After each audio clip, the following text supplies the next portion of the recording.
जहां सारे cricket fans बहुत खुश हैं क्योंकि आईपीएल की वापसी हो रही है, वहीं पर आरसीबी के कैंप में थोड़ी बहुत टेंशन तो होगी।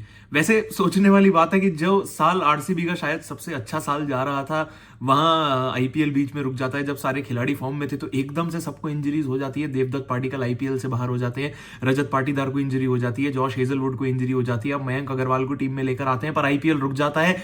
पर अब अगर आईपीएल वापस आ रहा है तो आरसीबी किस पोजीशन में है उसके बारे में बात करेंगे।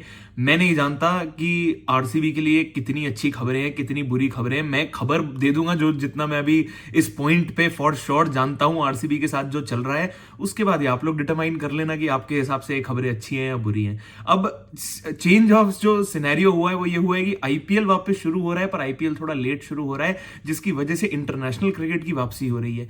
सबसे इंपॉर्टेंट सीरीज एक जो पहले आ रही है वो आ रही है इंग्लैंड वर्सेस वेस्ट इंडीज की, जिसका पहला ओडीआई है 29 मई को, और तब आईपीएल के प्लेऑफ्स बहुत नियर होंगे और लगभग चालू होने वाले होंगे। तो इंग्लैंड और वेस्ट इंडीज के जो प्लेयर्स हैं वो वापस अपने अपने देश चले जाएंगे जिनका ओडीआई स्क्वाड में नाम आ चुका है। उसके बाद है 11 जून को वर्ल्ड टेस्ट चैंपियनशिप का फाइनल जो खेला जाएगा ऑस्ट्रेलिया और साउथ अफ्रीका के बीच। तो जितने भी ऑस्ट्रेलियंस और साउथ अफ्रीकन इस टाइम आईपीएल की टीम्स में प्लेऑफ्स के लिए थोड़े एक्साइटेड होंगे, जिनके लिए वो एक्सपेक्ट कर रहे होंगे कि ये खिलाड़ी हमारे साथ प्लेऑफ्स में खेलेंगे, वो शायद वापस चले जाएंगे। क्योंकि साउथ अफ्रीका ने भी ये अनाउंस कर दिया है कि हम अपने खिलाड़ियों को 26 मई तक चाहते हैं कि हमारे पास वापस वो प्रैक्टिस करने आ जाएं, वो 11 तारीख के मैच के लिए। तो अब आरसीबी की अगर स्क्वाड को डिटरमाइन करना है तो पहले एक खुशखबरी है कि फिलिप सॉल्ट आरसीबी के साथ आईपीएल के अंत तक रहेंगे। जब तक आरसीबी गेम्स खेलेगी इस आईपीएल में, फिलिप सॉल्ट उनके साथ रहेंगे।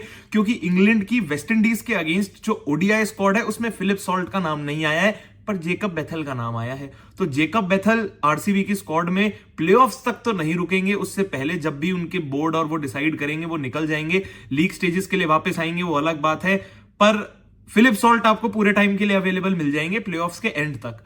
उसके बाद रोमारियो शेफर्ड वेस्ट इंडीज की ओडीआई स्क्वाड का पार्ट है, पर वेस्ट इंडीज आयरलैंड के अगेंस्ट भी एक सीरीज खेल रही है जो स्टार्ट है 21 मई से। तो मैं नहीं जानता अभी कि रोमारियो शेफर्ड तो शायद वापस ही नहीं आ रहे हैं, क्योंकि 17 तारीख से अगर आईपीएल वापस स्टार्ट है और 21 मई को रोमारियो शेफर्ड का आयरलैंड के अगेंस्ट मैच है, तो रोमारियो शेफर्ड का वापस आना तो शायद बनता ही नहीं है इंडिया में। तो अगर वो निकल गए हैं तो वो वहीं पर रुकेंगे अपनी टीम के साथ, तो रोमारियो शेफर्ड अब टीम के साथ नहीं वापस जुड़ेंगे।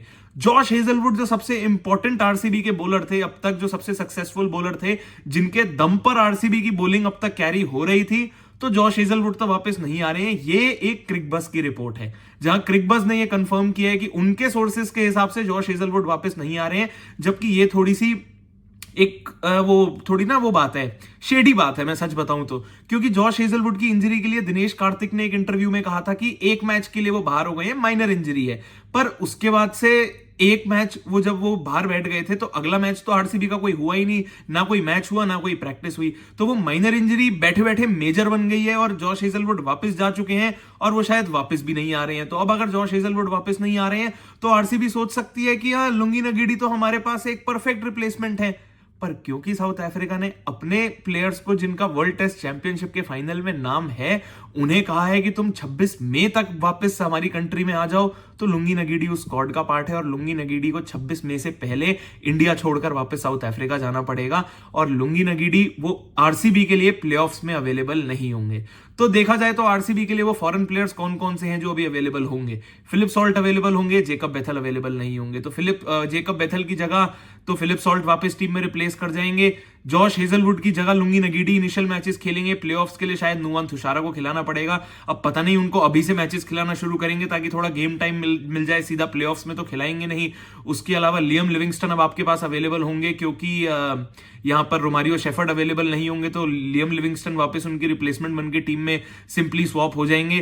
तो आरसीबी के लिए ये कुछ चेंजेस एक्सपेक्टेड हैं। बाकी रजत पाटीदार की इंजरी की तो कोई अपडेट अब तक टीम ने दी नहीं है, क्योंकि उनके भी हमने देखा फोटोज में हाथ में वो कुछ तो पट्टी वट्टी लगी हुई थी। और अब तक जितना हम लोग बाकी क्रिएटर्स और हर जगह से न्यूज पता चल रही है, तो उधर से यही समझ आ रहा है कि रजत पाटीदार फुल्ली रिकवर्ड नहीं है, उनकी जरूरत आरसीबी को पड़ेगी। आरसीबी के 3 लीग मैचेस हैं, 2 बैंगलोर में, एक लखनऊ के अगेंस्ट, लखनऊ अवे गेम है।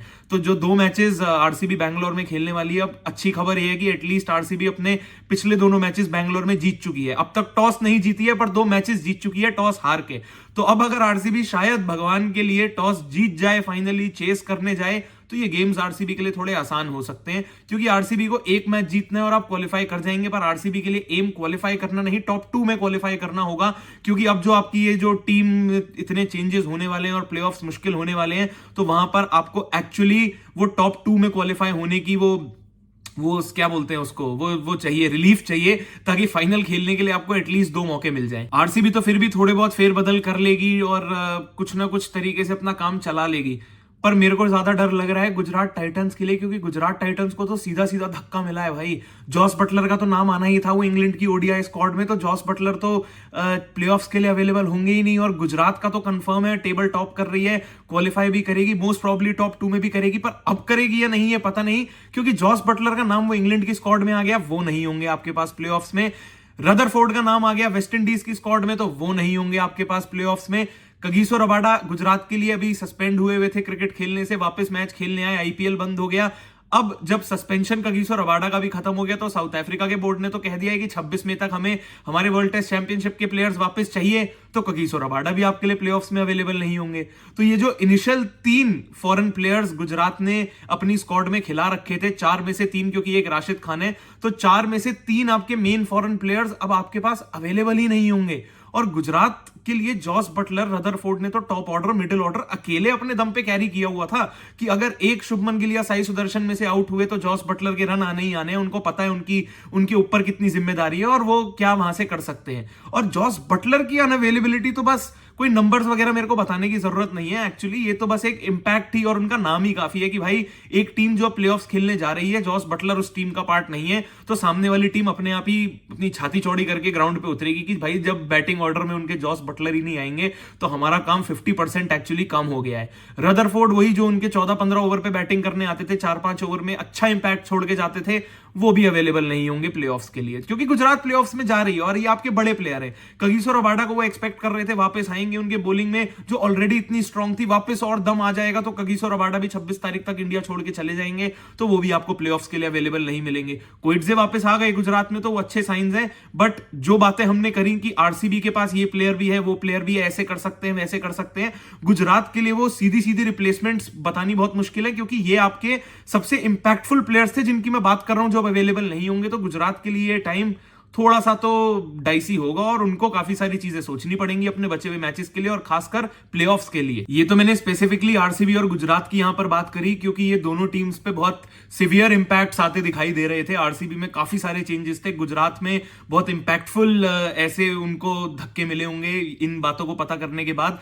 पर जितना हमें समझ आ रहा है अभी तक, जो जो स्क्वाड्स अनाउंस हो रही हैं और जो जो अपडेट्स मिल रही हैं, ये उसके अकॉर्डिंग है, क्योंकि आरसीए बाकी आईपीएल टीम्स तो रिस्पॉन्सिबिलिटी लेके हमें अवेयर कराती नहीं है कि कौन से प्लेयर की कितनी इंजरी में प्रोग्रेस है, कौन सा प्लेयर अवेलेबल है, कौन सा नहीं है। तो जितना कुछ दुनिया में चल रहा है, हमारी जितनी समझ है उतना हम लोग आपस में बात करके इन सब चीजों को डिडक्ट कर सकते हैं। बाकी जो छोटे छोटे चेंजेस दूसरी टीम में समझ आ रहे हैं वो ये है कि विल जैक्स का नाम भी इंग्लैंड की वो ओडीआई स्क्वाड में है, तो मुंबई के लिए विल जैक्स अवेलेबल नहीं होंगे प्लेऑफ्स के लिए, क्योंकि मुंबई भी क्वालिफाई करने के लिए काफी आगे है। तो अगर मुंबई के लिए वो अवेलेबल नहीं है तो ज्यादा बड़ा धक्का नहीं लगेगा। वो मिच सैंटनर को भी अंदर वापस टीम में ले आएंगे तो भी उनकी बैटिंग में कोई बहुत बड़ा इंपैक्ट नहीं आएगा। एक स्पिन ऑप्शन बढ़ जाएगी और सूर्य कुमार यादव 3 पे खेलेंगे, क्योंकि उनकी बैटिंग में तो अभी तिलक वर्मा, हार्दिक पांड्या, इनकी तो ठीक से बैटिंग आ भी नहीं रही थी, तो उनको इतना बड़ा धक्का नहीं मिलेगा। दिल्ली से ट्रिस्टन स्टब्स अवेलेबल नहीं होंगे, उनका भी वर्ल्ड टेस्ट चैंपियनशिप की फाइनल की स्क्वाड में नाम आया है। साउथ अफ्रीका से तो उनको भी 26 तारीख तक वापस साउथ अफ्रीका पहुंचना होगा, तो दिल्ली को ये बहुत बड़ा धक्का जरूर मिलेगा, क्योंकि उनकी भी फिनिशिंग मिडिल ऑर्डर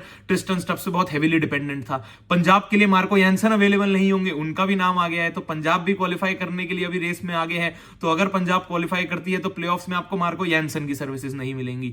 ये सब कुछ अपडेट्स मिली है। बाकी अगर आप लोगों को भी कुछ पता है और इन सब चीजों से जो जो समझ आया है, अपनी अपनी कुछ स्क्वाड्स बता के सोच के जरा नीचे कमेंट में बताना। वीडियो अगर पसंद आई हो तो लाइक जरूर कर देना, कमेंट करके आप बताना आपके हिसाब से और ऐसी कौन सी खबरें हैं जो यहां पर मिस हो गई या कोई प्लेयर रह गया हो, तो उसके बारे में नीचे कमेंट्स में बता देना कि कौन सा अवेलेबल है, कौन सा नहीं है। चैनल अगर अब तक सब्सक्राइब नहीं किया है तो सब्सक्राइब जरूर कर देना, क्योंकि मैं तो ऐसे ही क्रिकेट की बातें लेकर आपके पास आता ही रहूंगा, क्योंकि अभी तो बहुत क्रिकेट और बहुत बातें बाकी है।